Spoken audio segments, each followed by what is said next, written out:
मुस्लिम साम्राज्य को नष्ट करने वाले चंगेज खान का इतिहास। मंगोलियाई नाम चिंगिस खान, सन 1162 से 18 अगस्त 1227। चंगेज खान ने मुस्लिम साम्राज्य को लगभग नष्ट ही कर दिया था। वो एक मंगोल शासक था। वो बौद्ध धर्म का अनुयायी था। हलाकू खान भी बौद्ध था। चंगेज अपनी संगठन शक्ति, बर्बरता तथा साम्राज्य विस्तार के लिए कुख्यात रहा। मंगोलिया के लोग चंगेज खान का नाम बड़ी इज्जत और फख्र से लेते हैं। जन्म। चंगेज खान का जन्म 1162 के आसपास आधुनिक मंगोलिया के उत्तरी भाग में उनुन नदी के निकट हुआ था। उसका वास्तविक या प्रारंभिक नाम तेमुजिन या तेमुचिन था। उसके पिता का नाम येसुजेई था, जो कियात कबीले का मुखिया था। चंगेज खान की दाईं हथेली पर पैदाइशी खूनी धब्बा था। उसके 3 सगे भाई व एक सगी बहन थी और 2 सौतेले भाई भी थे। 12 वर्ष की आयु में चंगेज की शादी बोरते के साथ कर दी गई थी, जिसका बाद में अपहरण हो गया था। अपनी पत्नी को छुड़ाने के लिए चंगेज को लड़ाइयाँ लड़नी पड़ी थीं। उसके एक खास दोस्त का नाम बोघुरचू था। उसका सगा भाई जमुका भी उसके साथ ही रहता था। जमुका हालांकि प्रारंभ में उसका मित्र था, बाद में वो शत्रु बन गया। कबीलों की लड़ाई में उसके पिता की हत्या कर दी गई। बाद में चंगेज खान ने जमुका को हरा दिया और फिर शुरू हुआ उसके द्वारा सभी कबीलों के अपने अधीन करने का अभियान। इसके बाद मंगोलिया से लेकर यूरोप तथा एशिया के कई हिस्सों पर उसने आक्रमण किया तथा वहां अपना साम्राज्य स्थापित किया। चंगेज खान के वंशज। चंगेज खान की मृत्यु से पहले उसने ओगदेई खान को अपना उत्तराधिकारी बनाया और अपने बेटों और पोते के बीच अपने साम्राज्य को खानतों में बांट दिया। पश्चिमी जिया को हराने के बाद 1227 में उसका निधन हो गया। लाइफ साइंस की रिपोर्ट के अनुसार चंगेज खान की मौत के बाद उसके पोते बातू खान ने गोल्डन होड सल्तनत बनाई थी। यह सल्तनत मंगोल साम्राज्य का ही हिस्सा थी, जिसे किपचक खानत भी कहते थे। खानत एक ऐसे राज्य को कहा जाता है जिस पर किसी खान की उपाधि वाले शासक का राज हो। वर्ष 2003 में एक जेनेटिक अध्ययन में सामने आया था कि पूरे यूरेशियाई लोगों के एक विशेष वर्ग में एक साझा डीएनए पैटर्न है।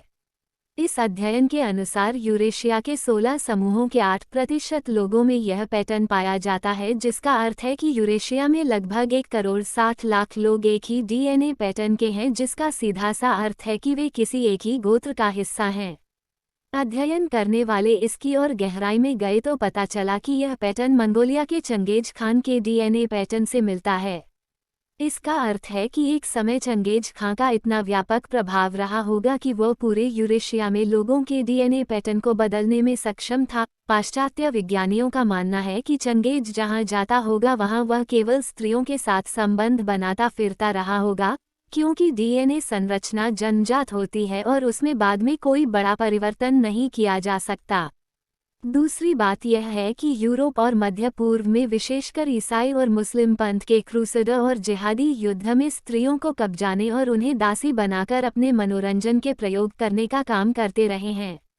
इसलिए उन्होंने यही बात चंगेज के लिए भी सोच ली कि वह भी ऐसा ही करता रहा होगा।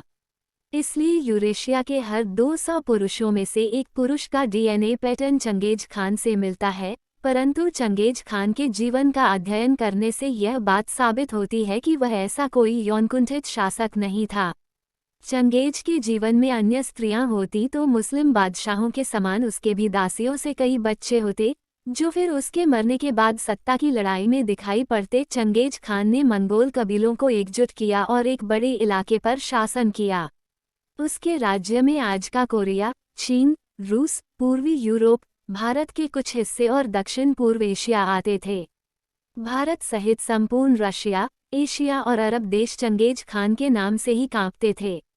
चंगेज खान ने अपना अभियान चलाकर ईरान, गजनी सहित पश्चिम भारत के काबुल, कंधार, पेशावर सहित कश्मीर पर भी अधिकार कर लिया था। इस समय चंगेज खान ने सिंधु नदी को पार कर उत्तरी भारत और असम के रास्ते मंगोलिया वापस लौटने की सोची, लेकिन वह ऐसा नहीं कर पाया।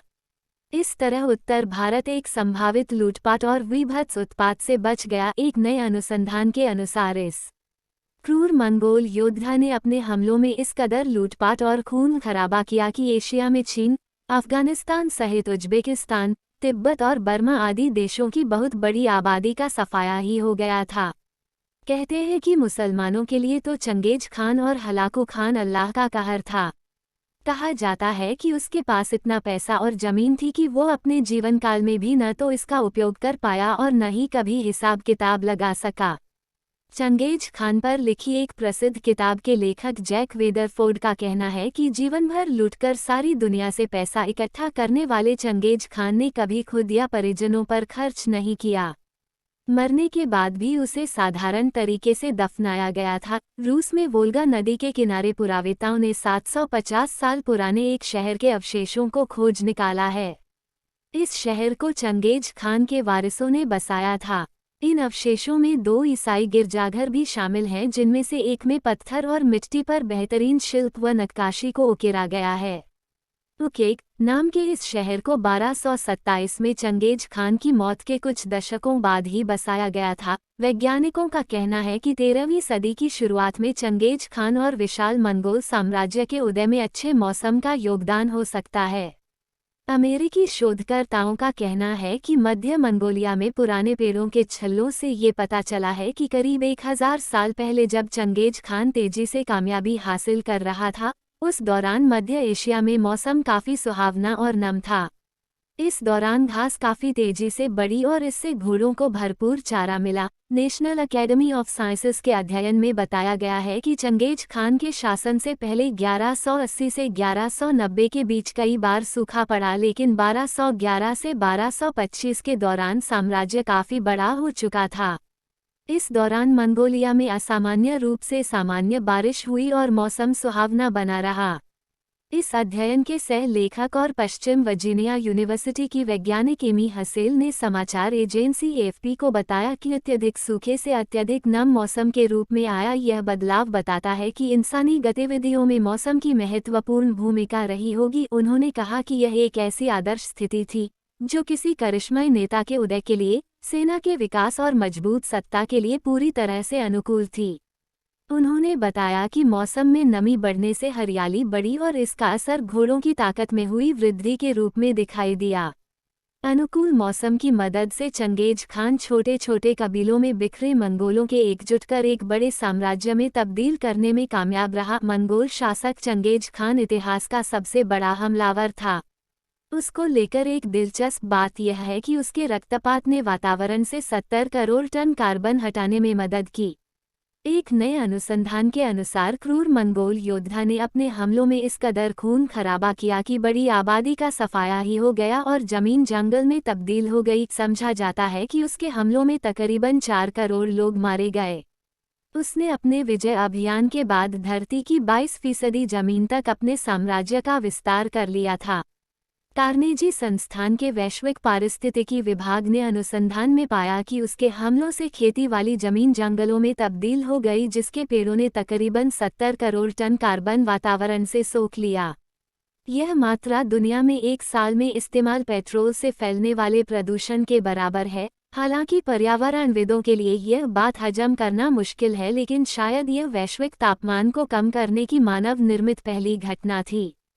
प्रमुख अनुसंधानकर्ता जूलिया पोंग्रात्स के अनुसार वास्तव में मानव ने हजारों साल पहले ही तब पर्यावरण को प्रभावित करना शुरू कर दिया था जब खेती के लिए जंगल काटे जाने लगे। डेली मेल के अनुसार कार्नेजी अध्ययन ने कई ऐतिहासिक घटनाक्रमों पर गौर किया जिसमें बड़ी तादाद में लोग मारे गए थे। इनमें यूरोप में ब्लैक डेथ, चीन में मिंग राजवंश तथा उत्तरी और दक्षिणी अमेरिका की विजय शामिल है। इन सभी घटनाओं में बड़े पैमाने पर आबादी का सर्वनाश हुआ और जंगलों की वापसी हुई, लेकिन चंगेज खान के समय में यह काम काफी जल्दी हुआ। उसने कई बस्तियों का सफाया कर दिया। मंगोल शासक के समय में वनों के फिर बनने के लिए पर्याप्त समय था और उसके कारण काफी मात्रा में कार्बन सोख लिया गया। डेली मेल ने डॉक्टर पोंग्रात्स के हवाले से कहा कि खान लेकिन विनाशक के रूप में ही याद किया जाएगा, पर्यावरण हितैषी के रूप में नहीं। उन्होंने उम्मीद जताई कि उनका अध्ययन अन्य इतिहासकारों को पर्यावरण पर पड़ने वाले प्रभाव तथा अध्ययन के परंपरागत पहलू पर ध्यान केंद्रित करने को प्रोत्साहित